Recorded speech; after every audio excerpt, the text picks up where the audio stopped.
Labas, Luka. Labas. Ką šiandien mes darysim? Aš tau klausimus užduosiu.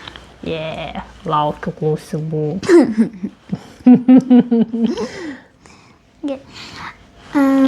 Ar psichologai patys liūdė? O taip, tikrai liūdim. Ar tu kada nors pyksti? O kaip tu pasakytum, ar aš pykstu kada nors? Taip. Pykstu, tai aš pykstu kada nors. Dažnai pykstu? Ne. Kartais. O dėl ko aš pykstu? Nežinai ir aš nežinau. Okay. Ar psichologai viską žino apie žmones? O neįmanoma apie žmogų viską žinoti, bet įmanoma kelti įvairias ten hipotezes, maždaug spėlioti, ką čia tas žmogus gali galvoti, daryti, bet šiaip visko žinoti neįmanoma. Koks buvo keisčiausias tavo vaikiškas įprotis? Vaikiškas įprotis mano keisčiausias buvo, nelabai aš atsimenu. Vaikiškas įprotis. Gal aš, kai norėdavau ką nors iš mamos, tai pirmą susitvarkydavau, o tada eidavau prašyti, gal tokį turėjau įprotį. Ar tu mokykloje buvai gera mokinė? Ne, nelabai buvau gera, aš buvau labai biški tokia mušeika, šiaip jau tiesą pasakius. Ir atsimenu, kai gavau pastabą už tai, kad rašalo aptaškiau kažkokio tai berniuko sąsiuvinį, jis aišku ten. Ir dar paskui buvau pakviesta ant kilimėlio, kai su vienu berniuku irgi susimušam. Va, toks buvo. Negaliu garsiai pavardės pasakyti, bet aš tą pavardę atsimenu. Bet vardas buvo Edvinas, man atrodo. Tai gavau pastabą labai didelę. Pas mane mokykloje yra toks irgi berniukas Edvin. Jisai irgi biškit toks, Tai va, tai ir nelabai aš buvau gera mokinė, tiesą pasakius.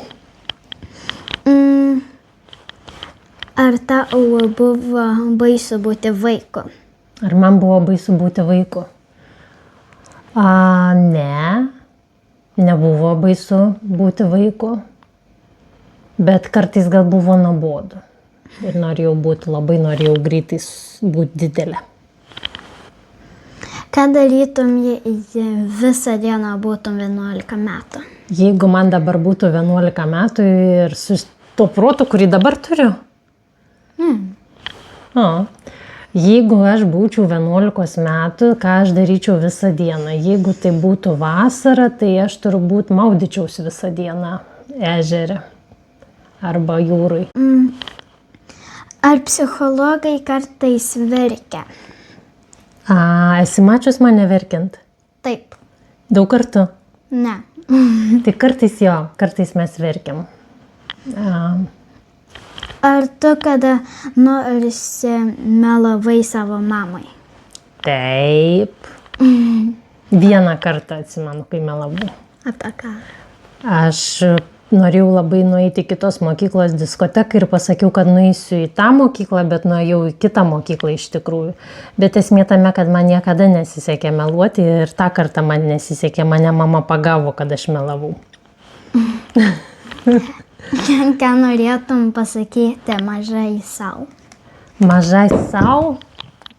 Aš norėčiau pasakyti mažai sau. Mažai sau aš norėčiau pasakyti, kad Jolita, tu tik tai dabar tau atrodo, kad tu neturi draugų ir nieks su tavim nenori būti ir tu esi neįdomi. Bet žinok, kai tu užaugsi, pasirodo, tu turėsi gerų draugių, tu turėsi vyrą, tu turėsi vaikų ir tave netgi gali kažkas tai mylėti labai smarkiai. Tai va, aš pasakyčiau, kad kai tu užaugsi, žinok, kad tu turėsi tai, ką tu nori turėti. Nors šiandien atrodo tai neįmanoma.